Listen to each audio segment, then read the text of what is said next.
Hello friends, अस्सलाम वालेकुम and welcome to real facts and stories channel. दोस्तों, इस दुनिया में बहुत से ममालिक हैं और इन ममालिक के अलग अलग पासपोर्ट मौजूद हैं। हमें एक मुल्क से दूसरे मुल्क में जाने के लिए पासपोर्ट का बनवाना लाजमी होता है, जिसके ज़रिए हम एक मुल्क से दूसरे मुल्क जा सकते हैं। हर शख्स अपने आईडी कार्ड की तरह ही पासपोर्ट बनाते हैं, लेकिन आज मैं आपको एक ऐसे शख्स के बारे में बताऊंगा जिसका पासपोर्ट इसके मरने के हज़ारों साल बाद बनाया गया। लेकिन अगर आप इस चैनल पर न्यू हैं तो इसे अभी सब्सक्राइब कर लें ताकि आपको आने वाली न्यू इंटरेस्टिंग अपडेट्स मिलती रहें।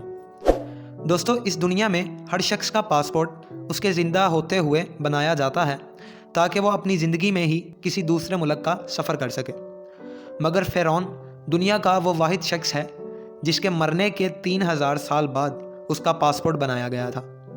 यकीनन ये एक नाकाबिले यकीन बात है जिस पर यकीन करना इंतहाई मुश्किल है, मगर दोस्तों ये बात बिल्कुल सच है कि फ़िरौन ही वो शख्स है जिसका पासपोर्ट उसके मरने के 3000 साल बाद बनाया गया था। फ़िरौन का पासपोर्ट 1974 में बनाया गया था क्योंकि फ़िरौन की नाश यानी इसके बाकियात को महफूज रखने के लिए कुछ मरम्मत फ़्रांस में होनी थी, और फ़्रांस दुनिया में एक ऐसा मुल्क है जहाँ नाश भी पासपोर्ट के बगैर दाखिल नहीं हो सकती, इसलिए फ़िरौन का पासपोर्ट बनाया गया था।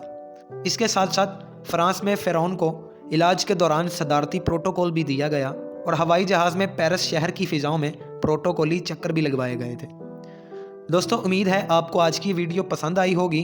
कमेंट करके ज़रूर बताएं और वीडियो को ज़्यादा से ज़्यादा लाइक और शेयर ज़रूर करें।